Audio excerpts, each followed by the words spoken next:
My name is Vas Ketron, and I am, by trade, historian, which on my homeworld is a fancy way of saying I get paid to be confused for a living. I have studied 900 species. 900. I have watched empires rise on methane clouds and collapse over a disagreement about spoons. But nothing, prepared me for the day my superiors dropped a single data crystal on my desk and said, "Go find out what happened to the humans' first city." I laughed. Actually laughed, out loud, in front of my supervisor, Director Halvo Reen, who did not appreciate it. "Sir," I said, wiping my eyes, "humans do not have ruins. Humans do not have a first city.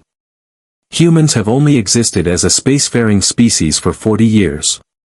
What exactly am I supposed to be excavating? Their baby teeth?" Director Reen did not laugh. He slid a photograph across the table, and I stopped laughing rather quickly. It was a city. A real one. Stone towers, carved arches, streets laid out in perfect geometric spirals, buried under 9 meters of ice on a moon that, according to every record we had, no human had ever set foot on before 3 months ago. Carbon dating placed the structure at 11,000 years old. "That," Reen said quietly, "is impossible." "Everything about humans is impossible," I muttered. "It is practically their whole personality." So there I was, 3 days later, stepping off a landing craft onto a frozen moon called Aldrin's Rest, my boots crunching against ice that had been sitting there since before my own species learned to write.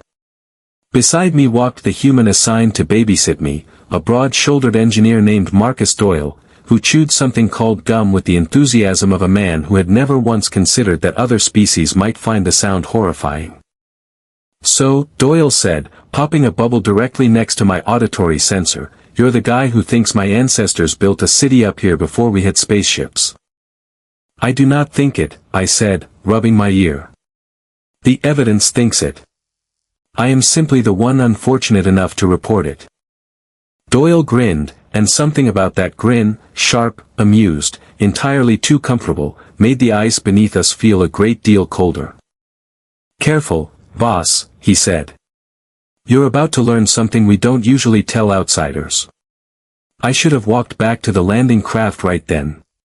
Every instinct honed over 900 species screamed at me to do exactly that. Instead, being a historian, meaning being professionally incapable of leaving a mystery alone, I said, "Tell me."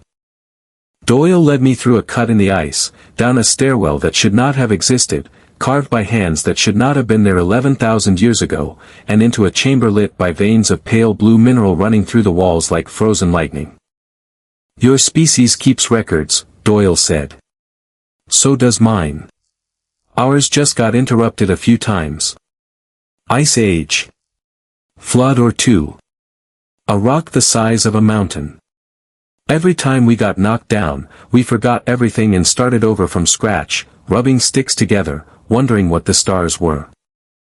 "That is not possible," I said, though with considerably less conviction than an hour earlier. "A species cannot simply forget an entire civilization." "Can't it?" Doyle knocked on the wall, and it rang hollow, like a bell. "We built this place, Vas.